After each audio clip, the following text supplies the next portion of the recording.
a generation must become angry. I won't be told the story of God until I leave this world. I won't be told. John said that which was from the beginning, which we heard, but we got tired of hearing others tell us about him. So we handled him, we touched him, we engaged him for ourselves.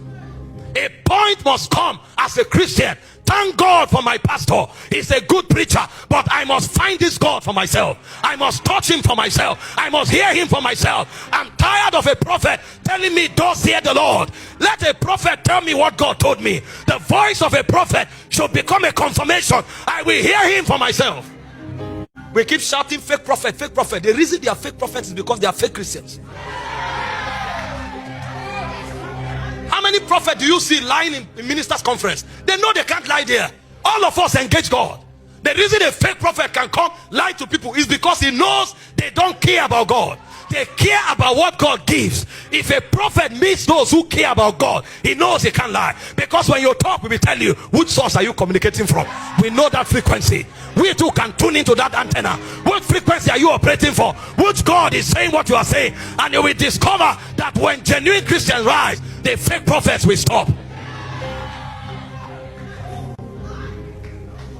You call for miracle service, see the crowd, but call for prayer meeting.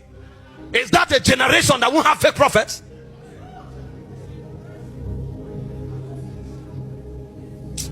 You know, messages like this can't be taught. It's a body. It's a body. You find Christians who should be the light of the world begging God because they have no relationship with him. It's only when there is crisis they are trying to seek God's face on an emergency basis. Those who are purposeful in their pursuit of God, they are locked on to their altars. You can find them there. I read about Abraham, I almost wept. You never trace where his tents were, but the altars of Abraham never die. That means his altars were his most formidable structures.